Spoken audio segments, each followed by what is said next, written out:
I guess I'm just going to go over a wee exercise we're going to try with, which is the landmine hip thrust. So a wee bit of trial and error in this, the only variation is space, but if it works, it will work really well. It is a really good one-legged glute exercise.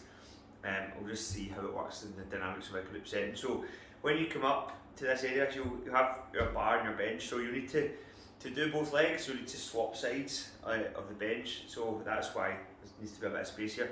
So what you'll do, you might need the X pad for a bit of extra cushioning around your hip, but you might not, because the overall weight you'll need won't be too great, so you might get away without it. So that's all you need to do basically is squeeze the glutes, ribs down, core engaged, upper back off like on the bench like this, and the bar will just rest across like your hip area.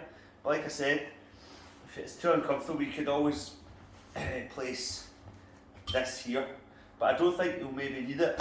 Hopefully not, anyway, because it makes it a bit more footery. But you can always get something to help you as well. Put it under there if need be, and then from there it's just a case of coming down into a hip thrust and then pushing up.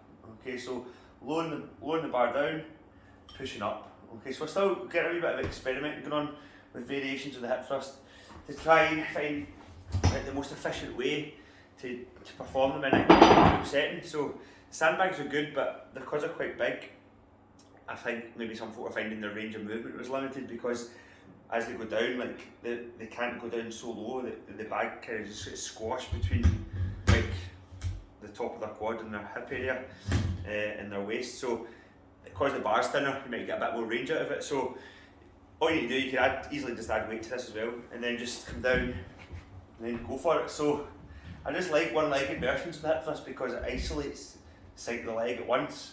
So if you've got one side stronger than the other, this gives you a chance to sort of balance things out and really target the one single area specifically.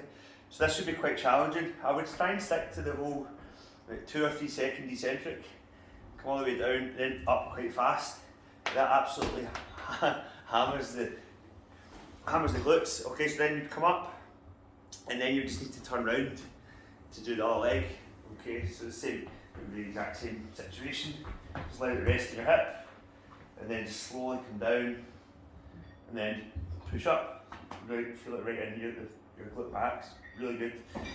Obviously, you see space is an issue in terms of like the person next to you, so we're going to have to do it in such a way that everyone's facing the same way, and then so that there's room for everyone to perform it at the same time. So it'll be like a synchronized movement, right? So slow the way down, and that's comfortable. That's not slow at all in the hip, and I feel that in the glutes even with not a lot of weight on there. So I think if you get the tempo right, like the squats, you don't necessarily need loads of weight for this to be really effective. Okay, so we're going to give that a go this week.